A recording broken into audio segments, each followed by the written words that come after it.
আমি একটা মাদ্রাসা করছি, এটা জানুন নি? 100% জায়গা নিয়ে একটা মাদ্রাসা করছি, কোনো কমিটি নাই, আমি একা জায়গা কিনছি, একা 3টা ভবন করছি, এখন মসজিদ করব। আমি নিজেই পারি না কালেকশন করতে। ওই মাদ্রাসার প্রায় 2.5 কোটি টাকা খরচ করছি শুধু ওয়াজ মাহফিলের টাকা।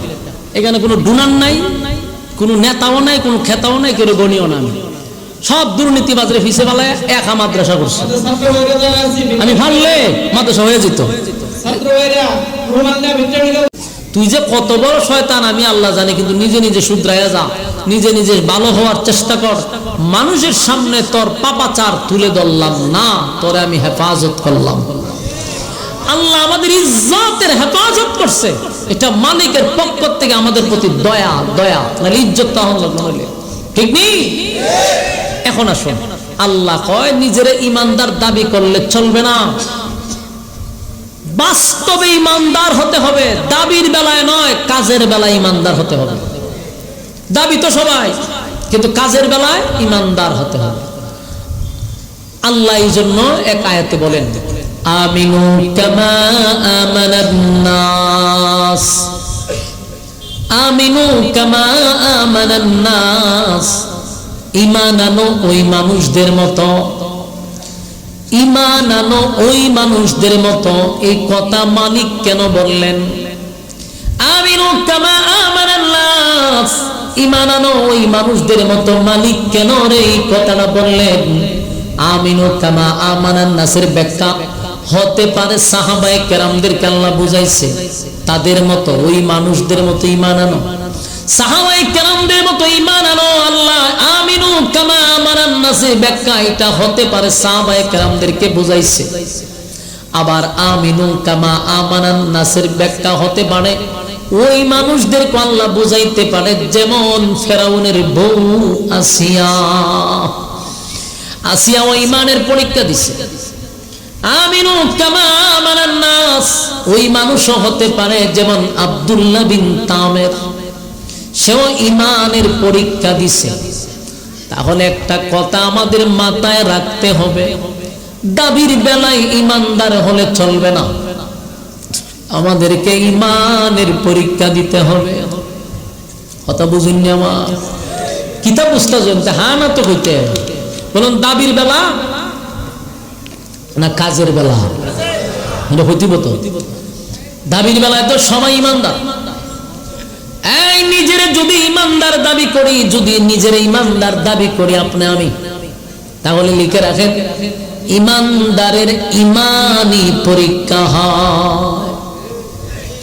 ইমানদারের ইমানি পরীক্ষা হবে, এতে কোনো সন্দেহ নাই। ইমানদারের ইমানি পরীক্ষা হবে, আর পরীক্ষায় উত্তীর্ণ হলেই আল্লাহ জান্নাতুল ফিরদাউস দান করবে। পরীক্ষায় পাস করতে হবে। এই পরীক্ষা ছাড়া কেউ জান্নাতে যেতে পারে নাই, পারবে না। কারণ প্রত্যেকটা মানুষই দুনিয়াতে আসছি তো একটা পরীক্ষা দেওয়ার জন্য। দুনিয়াটাই হলো একটা পরীক্ষার হল। দুনিয়াটা কি? দুনিয়াটাই হলো একটা পরীক্ষার হল, পরীক্ষার হল। আল্লাহ বলেন এই ক্ষণস্থায়ী দুনিয়া কেন পাঠাইলাম? বান্দারে অনর্থক পাঠাই নাই, অকারণে পাঠাই নাই, অনর্থক বানাই নাই, অনর্থক পাঠাই নাই। আল্লাহ আমরারে এমনি বানাইছে, এমনি হুদাউদি, কোন কামের লেগে বানাইছে না। ওরে বাবারে আওয়াজ দেন, এমনি বানাইছে বেহুদা, অপ্রয়োজনে না। আল্লাহ অনর্থক বানায় নাই।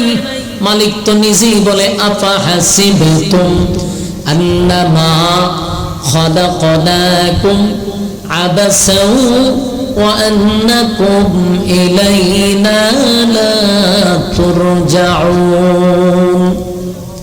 আল্লাহ বলেন অনর্থক বানাই নাই, অকারণে বানাই নাই, নিষ্প্রয়োজনে বানাই নাই। কেন বানাইছে? এখন যদি আল্লাহ প্রশ্ন করেন আল্লাহ কেন বানাইলেন, কোন কারণে বানাইলেন? আল্লাহ বলেন ওয়ামা খালাকাতুল জিন্না ওয়াল ইনসা ইল্লা লিয়াবুদুন। আল্লাহ বলেন ওয়ামা খালাকতুল খালাকতুল জিন্না ওয়াল ইনসা ইল্লা লিয়াবুদুন, মানব দানব এই দুইটা জাতিরে বানাইছি শুধুমাত্র কেবলমাত্র আমার গোলামির জন্য। সুবহানাল্লাহ। আমার মালিক আপনি আমাকে অনর্থক হইতে কেটে দিলেন। এই অত অব্যক্ত ভাগলে লিখে আনছেন করে, ভাগলে পিছনে রাখেন, অত ডিস্টার্ব অল থেকে নামেন করে মাঝখানে বাবা ঢুকাই দেন। হ্যাঁ মনোযোগ দেন, এক দুজনে হরাই দেন আর বাকি আমাদের সামনে। ওয়া খালাকতুল জিন্না ওয়াল ইনসা ইল্লা লিয়াবুদুন, মানব দানব দুই জাতিকে আমার আল্লাহ বানাইছে গোলামির জন্য। মনোযোগ দিয়ে শুনেন ভাই, একটু দিলের কান লাগায়া শুনেন। একটা কথাও আমার মন গড়া নয়, কোন গিচ্ছা কাহিনী বলার জন্য হবিগঞ্জ থেকে আমি আসি নাই। সাফরে আর ব্যাংরে বিবাহ করাইবার গিচ্ছা আমার দ্বারা সম্ভব না। এত রাত পরে আপনারা বলছেন কিছু দিনই কথা শোনার জন্য কোরআন থেকে, তাই অল্প সময়ে কথাগুলি যেন অথেন্টিক হয়, যেন বেজাল না হয়। মনোযোগ দিয়ে শোনা দরকার, কারণ এই সময়ে সবচেয়ে বড় ফিতনার যুগ, এখন সবচেয়ে বড় ফিতনা। আর এই ফিতনাতে সবচেয়ে বেশি ক্ষতি হয় শুধুমাত্র ইমানের ক্ষতি হচ্ছে বেশি। এই ফিতনার যুগ এখন বর্তমানে ফিতনার যুগ। আমাদের ইমান সকালে নিয়া ঘর থেকে বাহির হই, বিকালে মানুষ বেঈমান হইয়া ঘরে ফিরে আমাদের খবর থাকে না।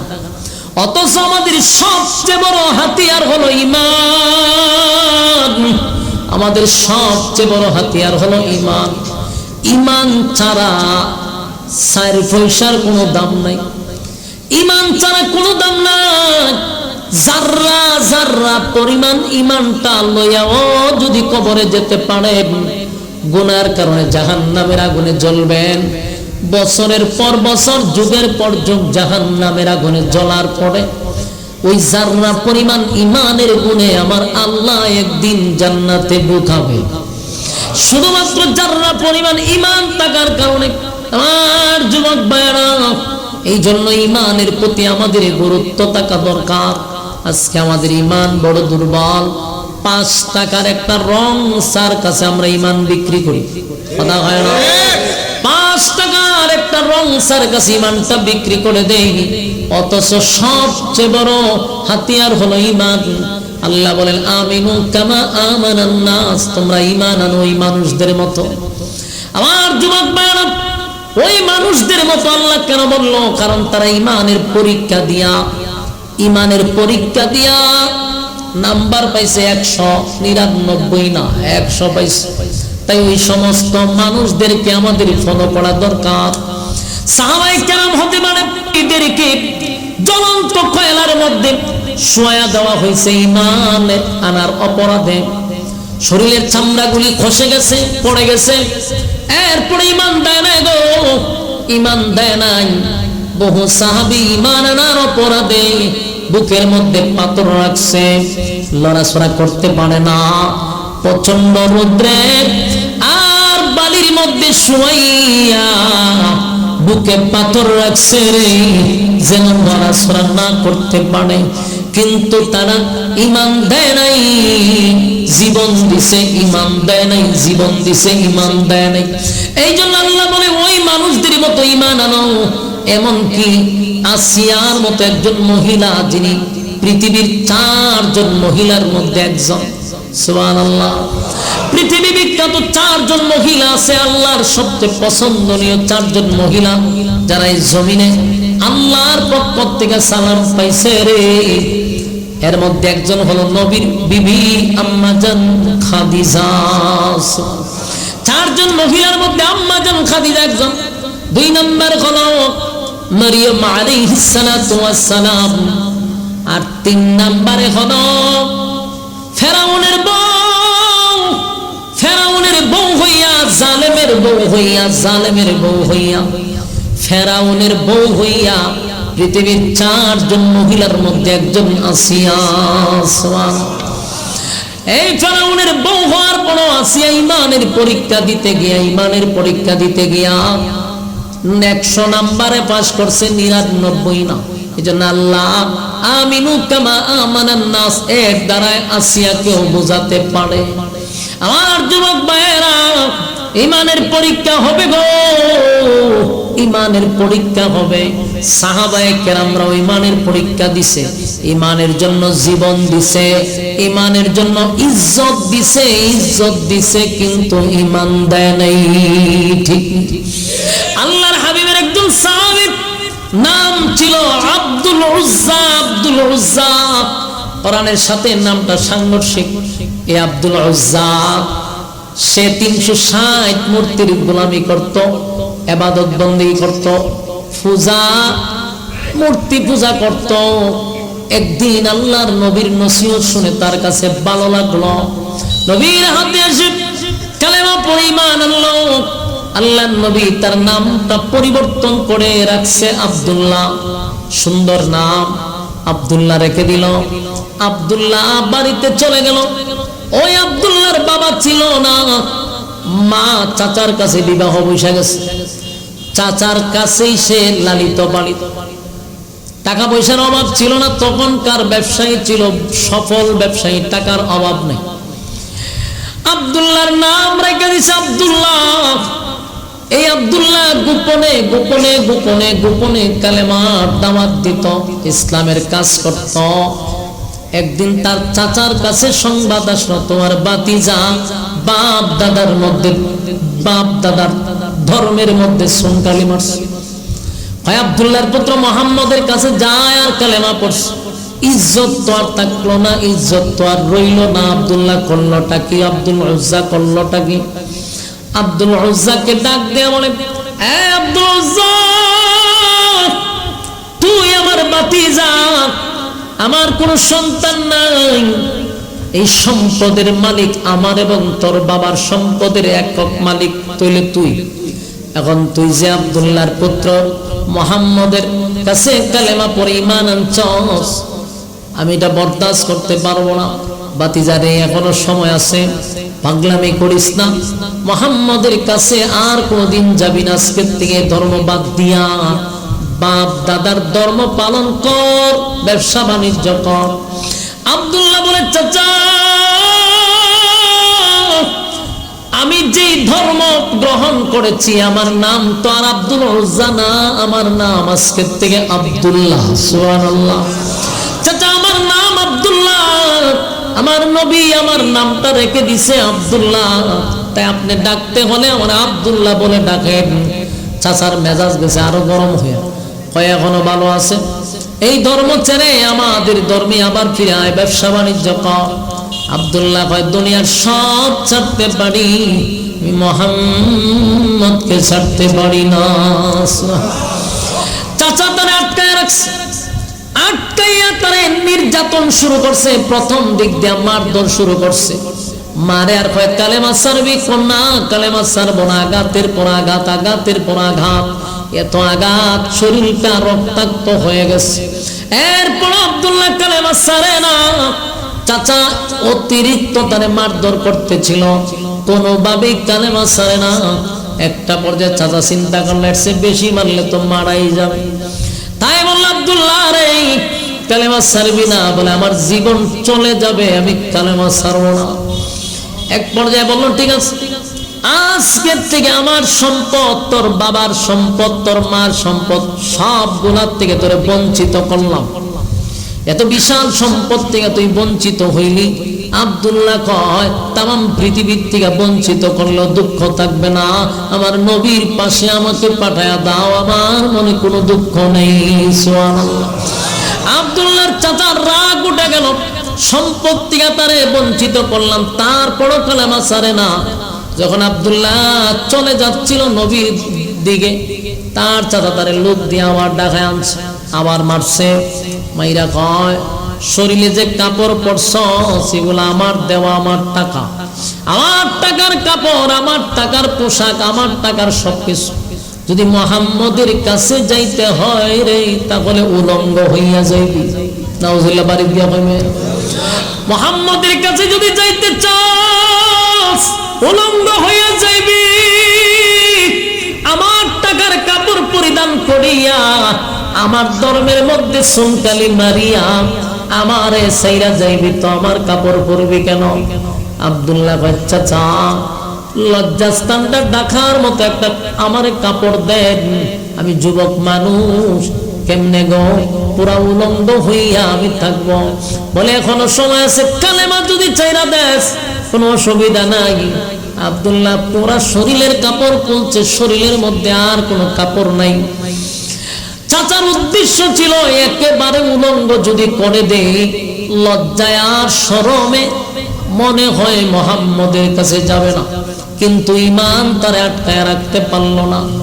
উলঙ্গ অবস্থায় লজ্জাস্থানের মধ্যে ধরে ছোট্ট একটা কাপড়ের টুকরা দিয়া শুধু লজ্জাস্থানটা ঢেকে রাখছে।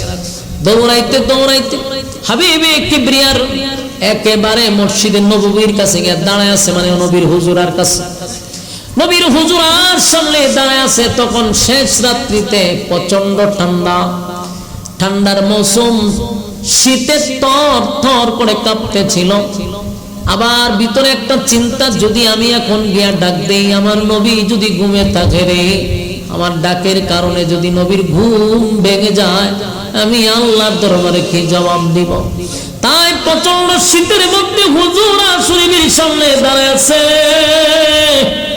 আল্লাহর হাবিব মসজিদে নববীর দিকে রওনা দিল ফজরের নামাজে যাওয়ার আগ মুহূর্তে। নবী দরজা খুলে বাহির হইয়া দেখে একটা লোক একেবারে উলঙ্গ লজ্জাস্থানটা ধরে দাঁড়িয়ে আছে। আল্লাহর নবী বলেন, এই গভীর রজনীতে প্রচন্ড ঠান্ডার মধ্যে উলঙ্গ অবস্থায় কে তুমি? ধমক দিলেন। আব্দুল্লাহ চোখের পানি ছেড়ে দিয়া কয়, নবী গো, আমার নাম ছিল আব্দুল উজ্জা। সাহাবীদেরকে সাক্ষী রেখে আপনি উপস্থিতিতে আমার কালেমা পড়াইয়া নাম রাইখা দিছেন আব্দুল্লাহ। আমি সেই আব্দুল্লাহ আপনার কাছে আসছি। পয়গম্বর পা থেকে মাথা পর্যন্ত তাকায়া দেখে রে একটা কাপড় নাই, শরীরে প্রচন্ড ঠান্ডা, থর থর করে কাঁপতেছে। এই আব্দুল্লাহ, এই গভীর রজনীতে তোমার শরীরে কাপড় নাই, ঘটনা কি আমি বুঝলাম না। বলে, হুজুর আপনি তো জানেন আমার টাকা পয়সার অভাব ছিল না, অর্থ সম্পদের অভাব ছিল না। আমার বাবা যেমন টাকাওয়ালা, চাচাও টাকাওয়ালা। বাবা মারা যাওয়ার পরে চাচা আমার মাকে বিবাহ করার পরে এখন চাচার সম্পদ আমার, কারণ আমার চাচার কোনো সন্তান নাই। তাহলে দুই দিকের সম্পদের মালিক, কিন্তু নবী গো সবগুলারে লাথি মারছি শুধু ইসলামের জন্য, শুধু ঈমানের জন্য। সুবহান। আমি ঈমানের জন্য, ঈমানের জন্য, ঈমানের জন্য, ঈমানের জন্য আমি আমার সব কিছু লাথি মারছি। এমনকি আমার শরীরে যে কাপড়টা ছিল গো নবী, সেই কাপড়টা পর্যন্ত আমার চাচা রেখে দিছে। উলঙ্গ হইছি ঈমানের জন্য, ঈমানের জন্য। আল্লাহর নবী তাকায়া দেখে পুরা শরীরের মধ্যে শুধু আঘাত আর আঘাত আর আঘাতের চিহ্ন। আল্লাহর নবী বলেন, আব্দুল্লাহ এত আঘাতের চিহ্ন? নবী গো রাত ভর শুধু আমারে মারছে, এত মার মারছে, এত মার মারছে। নবীজি আমার পুরা শরীরটার মধ্যে যেন আঘাতের চিহ্ন। আল্লাহর নবী চোখের পানি ছেড়ে দিছে তার করুণার দৃশ্য দেখে। নবীজির শরীরে একটা জুব্বা ছিল, সেই জুব্বাটা নবী আব্দুল্লাহরে দিয়া জড়ায়া ধরছে, চিৎকার দিয়া কোন সুবহান। একটা জবান বন্ধ রাখবে না, বল আল্লাহু আকবার। আরো জোরে কোন আল্লাহু আকবার। এই ঈমানের আওয়াজ দিয়ে বল আল্লাহু আকবার।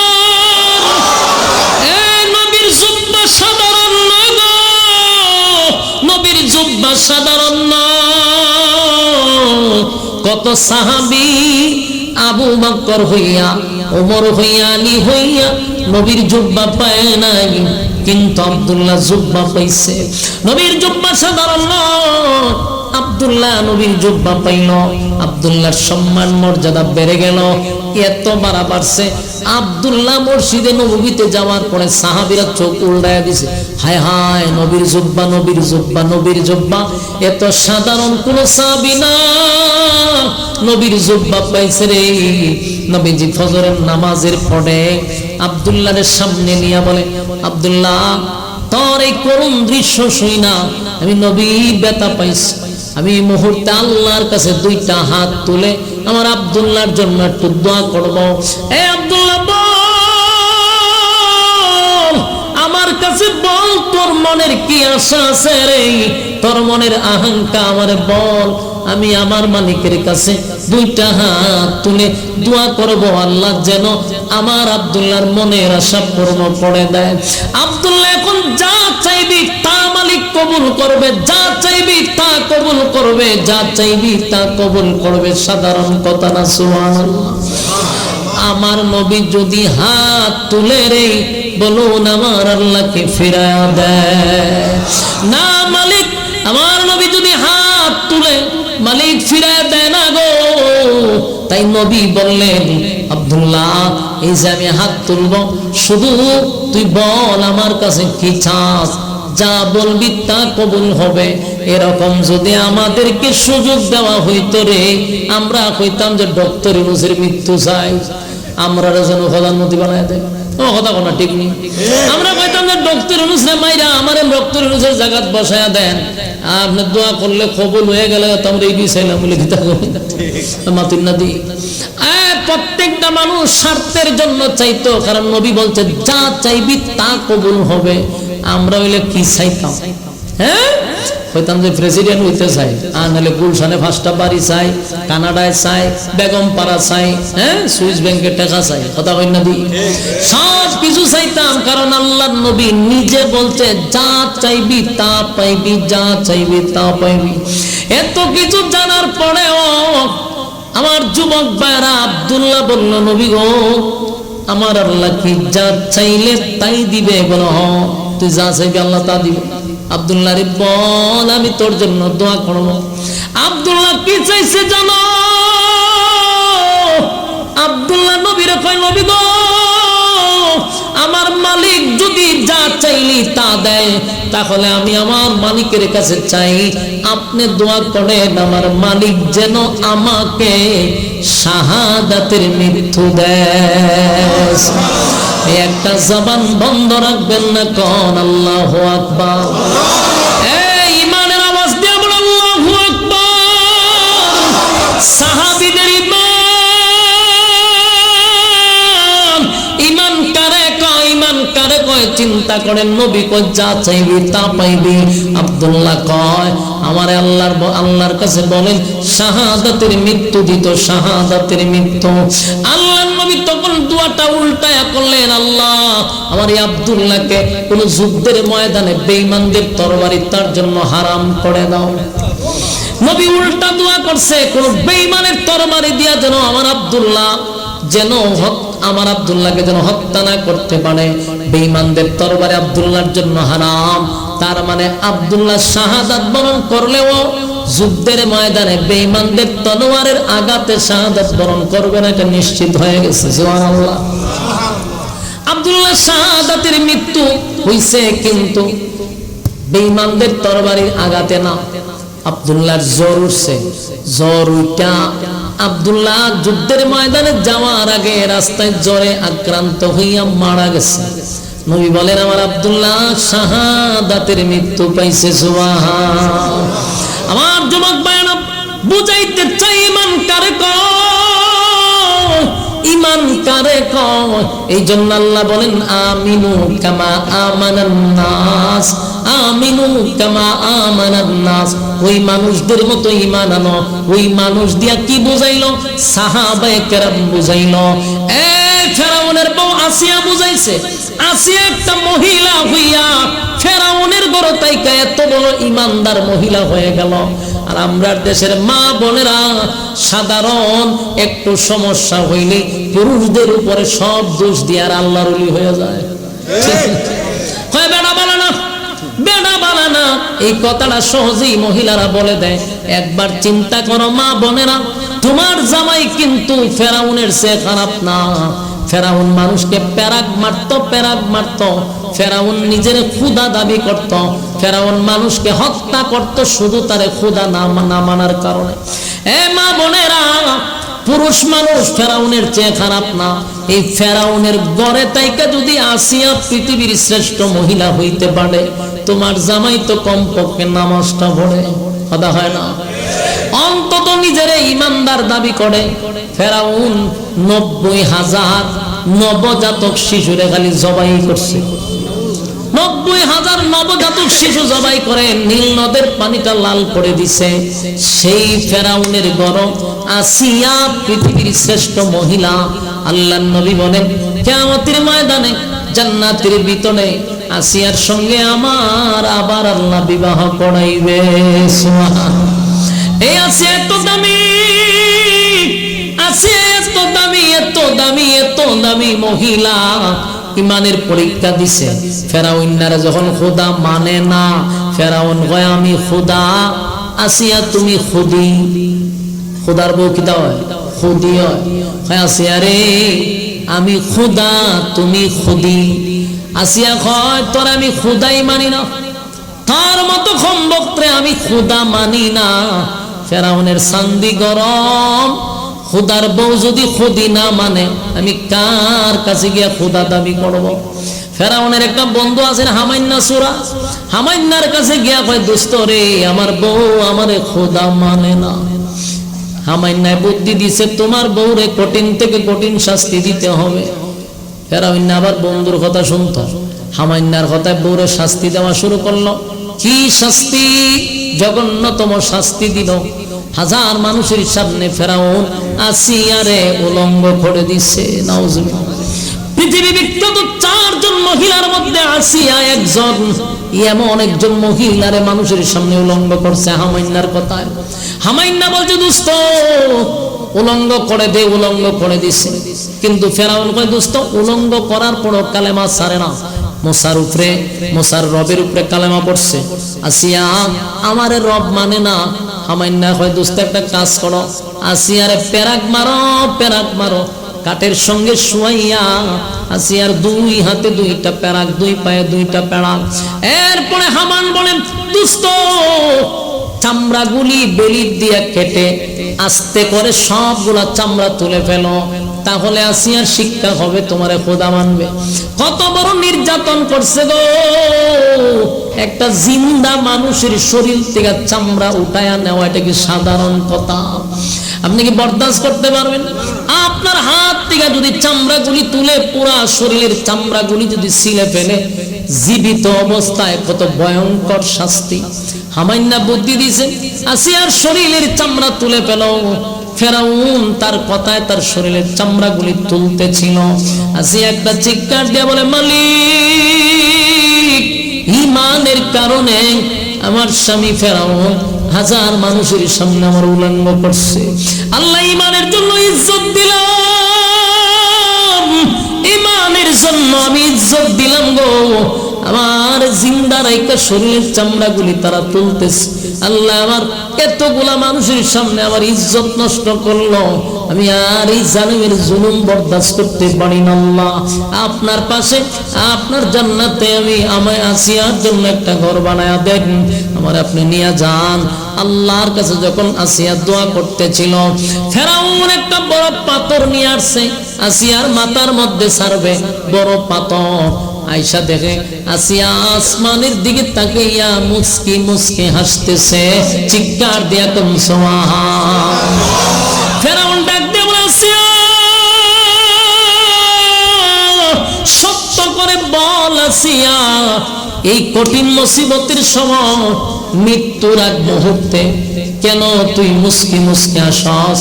শরীরের এই কন্ডিশনে তো হাসি আসার কথা না রে আসিয়া, কেন হাসলি? আসিয়া কয় ফেরাউন আমি বললে তুই বিশ্বাস করবি না, জানোস নি আমার মালিকের কাছে দোয়া করছিলাম মালিক যেন আমার জান্নাত দেয়, আমারে যেন নিয়ে যায়। আমি এই মুহূর্তে তাকায়া দেখতেছি আমার চোখের সামনে আমার মালিক জান্নাতটা ধরে রাখছে। সুবহানাল্লাহ। এই জান্নাত দেখিয়া আনন্দে আত্মহারা হয়ে গেলাম। এবার ফেরাউন বড় একটা পাথর নিয়ে আসিয়ার মাথায় মারছে। আসিয়া শাহাদাত বরণ করছে, কিন্তু বলুন ফেরাউনের গড় তাইকাকে ঈমান বিক্রি করছে। হ্যাঁ কথা বলো, আমিনু কামা আমানান নাসির বেকাসিয়া হতে পারে, সাহাবায়ে কেরামও হতে পারে। তাই আমি বলি ভাইরা ঈমান নামক এই পরীক্ষা আমাদের চলবে, এতে কোনো সন্দেহ নাই। আল্লাহ বলেন ইন্নাল্লাযীনা আমানু ওয়া আমিলুস সালিহাতি কানাত লাহুম জান্নাতুল ফিরদাউসি নুজুলা খালিদিনা ফিহা লা ইয়াবগুনা আনহা হিওয়ালা। আল্লাহ বলে এক নাম্বার ঈমান, দুই নাম্বার নেকামল, নেকামল, নেকামল, ঈমানের পরে নেকামল। এই যে আপনারা বসছেন, রাত গভীর হয়ে গেছে, এত রাত পর্যন্ত এই যে প্যান্ডেলের মধ্যে মৌমাছির মতো আপনারা বসে আছেন, এই মৌমাছির মতো বসে আছেন। প্রতিটা আয়াতের অক্ষরগুলি, প্রতিটা হরফে হরফে 10টা করে নেকি আপনাদের আমলনামায় ঢুকছে। সুবহানাল্লাহ। আল্লাহ বলছে, আল্লাহ বলছে ঈমানের পরে নেকামল। এখানে যে বর্ষে এটা নেকামল, নেকামল ছাড়া পরকালে 4 পয়সার কোনো দাম নাই, কোনো দাম নাই। আল্লাহ বলে এক নাম্বার ঈমান, দুই নাম্বার নেকামল। এই দুইটা লইয়া যদি তোমরা কবরে যাও, কবরে যাও, কবরে যাও, আমি আল্লাহ ওয়াদা দিলাম কানাত লাহুম জান্নাতুল ফিরদাউসি নুজুলা। ওয়াদা দিলাম জান্নাতুল ফিরদাউসের মেহমান বানাবো, জান্নাতুল ফিরদাউসের মেহমান বানাবো, মেহমান বানাবো। আল্লাহ মেহমান বানাবে। যুবক ভাইরা, তাহলে আল্লাহ মেজবান, আমরা মেহমান। বলুন কয় শর্তের বিনিময়ে? এক নাম্বার ঈমান, দুই নাম্বার নেকামল। এক নাম্বার ঈমান, দুই নাম্বার নেকামল। এরপর আল্লাহ বলেন খালিদিনা ফিহা লা ইয়াবগুনা আনহা হিওয়ালা। আল্লাহ বলেন জান্নাতীরা জান্নাতের ভিতরে যখন প্রবেশ করবে, জান্নাতীরা জান্নাতের ভিতরে যখন প্রবেশ করবে, কোন জান্নাতের ভিতরে আর কোনদিন আফসোস থাকবে না। আফসোস নামক বস্তুটা শেষ। এই পৃথিবীতে বাংলাদেশের প্রধানমন্ত্রী হইল, তার আফসোস শেষ হয় না। এরপরে আমেরিকার ডোনাল্ড ট্রাম্প প্রেসিডেন্ট হওয়ার পর আফসোস শেষ হয় না। ডোনাল্ড ট্রাম্প এখন কি হয় জানেন? আমি শান্তিতে নোবেল পুরস্কার পাইতে চাই। এই পাগলের এখন আর একটা সুখ হইল, সে শান্তিতে নোবেল পাইতে চায়। তাহলে প্রেসিডেন্ট হওয়ার পরও তার আফসোস। মোট কথা হলো পৃথিবীটাই হলো একটা আফসোসের জায়গা, আফসোসের জায়গা, আফসোসের জায়গা। জান্নাতে ঢোকার পরে কোনো মানুষের আফসোস থাকবে না। আল্লাহ বলেন সর্বনিম্ন জান্নাতীকে এই পৃথিবীর 10টা পৃথিবীর সমান জান্নাত দিব। সুবহানাল্লাহ। কয়টা পৃথিবীর সমান? 10টা পৃথিবীর সমান জান্নাত দিব, জান্নাত দিব, জান্নাত দিব। 10টা পৃথিবীর সমান আল্লাহ বলেন জান্নাত দিব, জান্নাত দিব। আমার ভাইরা, তাহলে বলুন এই জান্নাত যদি পেতে চাই, যেই জান্নাতে থাকবে গাড়ি, বাড়ি, নারী, অট্টালিকা, সব কিছু পাবেন, দিব। আল্লাহ ওয়াদা করছে কয়টা শর্তের বিনিময়ে? এক নাম্বার ঈমান, দুই নাম্বার নেকামল। এই 2 নাম্বার নেকামল, 1 নাম্বার ঈমান কারা কারা পালন করবেন? হাত তুলে দেখায়া দে। লিল্লাহে তাকবীর, লিল্লাহে তাকবীর। হাত তুলে রাখেন, হাত নামেন না। বিসমিল্লাহ বল। বলে আমরা ঈমানের স্বার্থে, মাদ্রাসা মসজিদ টিকে না থাকলে ঈমান থাকবে না। যদি মাদ্রাসা না থাকে, আলেম বাহির হবে না। আলেমরা যদি সমাজে না থাকে, ঈমান চলে যাবে। কিভাবে? কারণ মানুষ কুকুর বিড়ালের চেয়ে নিকৃষ্ট হয়ে যাবে। তাই মাদ্রাসা মসজিদ টিকায় রাখার দরকার আছে। কারা কারা রাজি? সবাই বিসমিল্লাহ বলেন। ফোড়া টুকান, ফোড়া টুকান দিকলো কিতা করুন আপনারা। ফোড়া টুকান যা আছে বড় মুক্ত বের করুন বিসমিল্লাহ কইরা। হ্যাঁ জান না কা মাদ্রাসা ছাত্র রাখো, আপনারা জান, তাড়াতাড়ি দেন। কেউ খালি হাতে যাবেন না। জলদি জলদি জলদি জলদি করেন। কেউ খালি হাতে যাবেন না, একজন খালি হাতে যাবেন না। জলদি জলদি করেন। ঢুকেন না কা, ঢুকেন না কা, তাড়াতাড়ি ঢুকেন, তাড়াতাড়ি ঢুকেন। মাশাআল্লাহ। আর মাদ্রাসার কাজ অলরেডি চলতেছে, এটা তো আমার দায়িত্ব না, আমি যদি পারি না। আমার কইছে নিয়ে যেটা করতে আমি বুঝিও তো না। এরপর এতিমখানা মাদ্রাসার কাজ চলতেছে। এমনি তো যাইতেছে আপনার কাছে বড় নোটটা দিবেন, এমনি কেউ নাই যে 2000 দিব, 5000 দিব, 10 বস্তা সিমেন্ট দিব, 20 বস্তা সিমেন্ট দিব, এরকম আসেননি। একজন খারাইতে পারেন, বলো যে আমি 20 বস্তা সিমেন্ট দিব, কত বছর 10,000 টাকা দিব। এই বড় মাঠে আমার জন্য দোয়া করবেন। আমিও দোয়া করি নজরুলের রহমতের সময় আল্লাহ আপনাদের ব্যবসা বাণিজ্য খামায় রোজগারে বরকত দিত।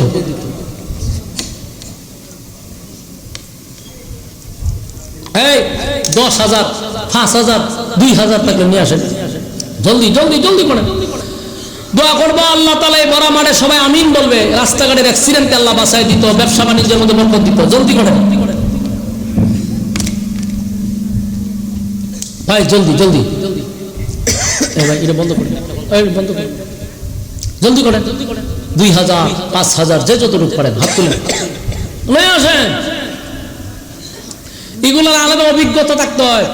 1 টাকা দিলে আপনারা জান্নাতে ঢুকায় তালা মেরে রাখবো, আমি এত তো পারি না।